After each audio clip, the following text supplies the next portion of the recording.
Richardson, civil rights attorney at McCune Law Group, getting into it once again, breaking it down, the law and common sense. The courtroom, let's bring in our guest for this hour to discuss. Joining us from Los Angeles, California, civil rights and trial attorney and law professor Joe Richardson. Joe, thanks for being on with us.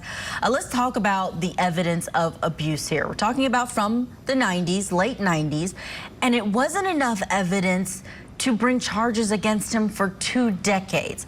What is the weight of someone coming into the courtroom now and saying, I witnessed this abuse, I witnessed these fights perhaps, and her crying after she interacted with her then husband? It has some weight, but it's not necessarily going to carry the day by itself, because if so, he would have been prosecuted all that time ago. Anytime you're dealing with a passage of time like you're dealing in this situation, it's just a very, very difficult patchwork that you try to put together of circumstantial evidence that hopefully you can carry past the finish line to beyond a reasonable doubt. That's quite a leap. And then you add all of the things that are going on in this case, including family issues. There are other serial killers in the family. You got all of these other things going, and there are very well-intentioned people that are on the stand that just aren't going to remember everything that they would have before. And so how do you get past reasonable doubt with that in mind? It creates some difficulty. So there's some weight here with the abuse, but that's not going to carry the day by itself, but it's a hard case. The mentality of a prosecution, it varies state by state, county to county, and it also has morphed over time. From what you've seen, are there more prosecutors now willing to try? Let's go for it. Let's go to trial. We think he did it. Yes, we get it. There's a serial killer here and 25 years have gone by, but you know what? Gosh darn it, let's go. Has that changed in your estimation over the years? Well, it might have changed, but the reason that it's changed is because of technology. And in an irony, I don't know that you have a lot of that here. You know, the defense is really talking about the things that are missing, not only because of the passage of time, but, you know, DNA evidence, blood evidence, murder evidence, et cetera, and all of these other issues that are going on. So technology has made you be able to do some things that you couldn't do before, but there are some pieces here. You know, they find the body across the street or portions across the street from where he used to work. There's some inconsistencies in certain testimony and those types of things, and he's hiding when they find him. So there's other things that they put together, but interestingly, in an irony here, I think a lot of the things that you use, technology related, to enliven a cold case might not be here as much as they would want it to be. Yeah, I think I'm still looking for what is that big piece of evidence that changed everything last year versus the 20 plus years before that. I think it's a new prosecution team that decided to literally roll the dice. That's what we're seeing play out. We'll see, because there seems to be a lot of inherent reasonable doubt when you're talking about a cold case and the victim's father was a serial killer. That's tough to get over. It really is.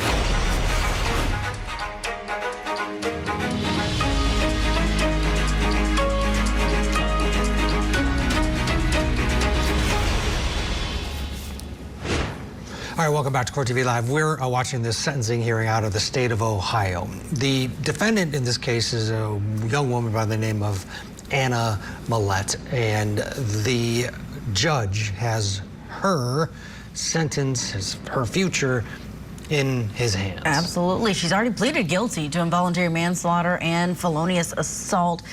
Prosecutors say she's the one who killed her mother by pinning her in her car. We heard from her dad. Her dad says she was dealing with mental health challenges and that this was not done in malice. So they've all agreed to 21 years, but it's up to the judge. It could be up to 47 years. Let's pick it up right where we left off. May it please the court. As this court is well aware, in fashioning an appropriate sentence, the court is to consider the purposes and principles of sentencing, which are to protect the public and punish the offender. And in doing so, the court is to look to the seriousness factors as well as the recidivism factors. The state would submit to this court that the facts of this case, specifically as to the involuntary manslaughter, are more serious than conduct normally constituting the offense of involuntary manslaughter. And As to the felonious assault on a police officer, again, we would submit that that is more serious than conduct normally constituting the offense, especially when you look at, for both charges, the repeat violent offender specification that is attached to each. Additionally, as to the statutory factor, the defendant's relationship did facilitate this offense, and we also believe that recidivism is more likely. In terms of the statutory factors as to recidivism, the offender previously has been adjudicated a delinquent child. The offender has not been rehabilitated to a satisfactory degree after previously being adjudicated a delinquent child, or she has not responded favorably to sanctions previously imposed for criminal conduct. Again, as this court is aware, when the defendant committed this offense, she was on community control after having been released from prison on a judicial release for another felonious assault in which she used a motor vehicle to run over another person. Very similar circumstances. Additionally, the defendant has voluntarily continued the use of her mental health medications on multiple occasions, resulting in her committing a violent felony offense. Obviously, that happened in this offense. The defendant, through her own statements made in the PSI, indicated that she chose to discontinue the use of her mental health medication because she was pregnant at the time of this offense. Nowhere does it indicate that she spoke with mental health professionals in making that decision. Nowhere does it indicate that she worked with mental health professionals in weaning off medication or changing medication that could help her during the pregnancy, that would be safe to take during her pregnancy. Nowhere. When she's in a good state of mind, when she's medicated, she still makes the decision to voluntarily cease taking medication. She did that in this case, and she did it previously in the other felonious assault case. Same thing. When she's receiving treatment, when she's medicated, when she's thinking rationally, she will still make that same decision, and every time it results in her committing another violent felony. Your Honor, the state is well aware and understands that this family has suffered and lost so much. It is truly incomprehensible. And we also know that Anna does suffer from serious mental health issues. But the state took both of those facts into consideration when offering this plea. And we are taking those same facts into consideration in making our recommendation. And Your Honor, the state is going to request that this court impose a minimum term of either 20 or 21 years in this case.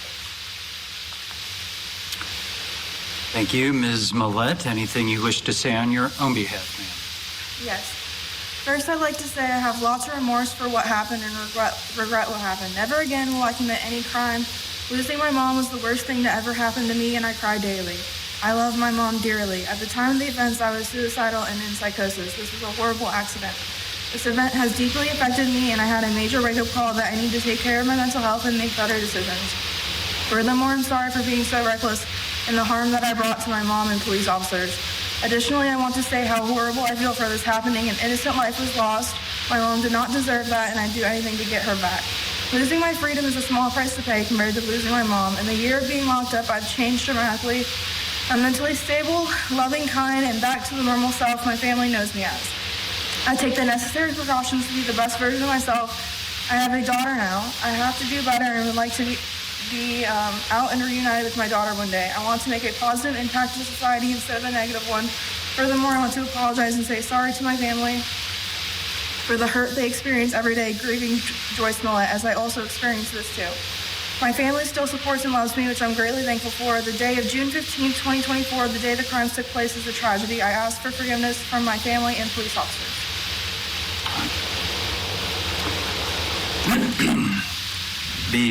Still with us, attorney and law professor Joe Richardson. Joe, help us understand why we have this leeway that the judge has in terms of the sentencing. Everyone here is saying 21 years, even the prosecution.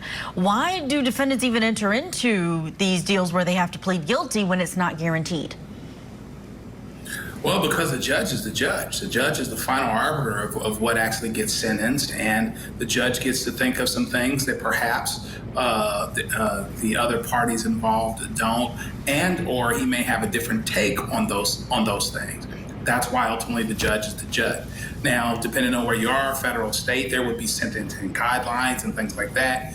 It does go some deal of the way where you have remorse, where you have each of the sides saying, we agree that this is around the time that it should be, et cetera. There's recognition of mental health issues and things like that. And so I think there's a good chance the judge may go along with them. But if it was up to them, ultimately, then the judge wouldn't be the judge. And that's the simplest way to do it, to describe it.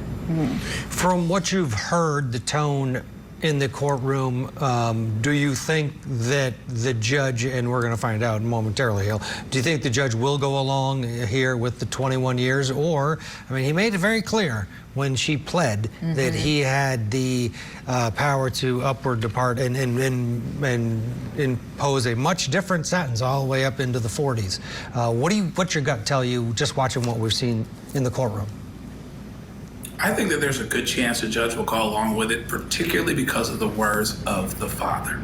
Okay, a family that can forgive and that can provide context and that extend grace and that is not unclear about what justice means and where it comes out, and that believes in tempering justice with mercy. I think that probably goes as far, maybe further than any of the others, the prosecutor or the defense attorney saying this is where it ought to come out. So I would think that there's a good chance, more likely than not, that the judge ends up doing that.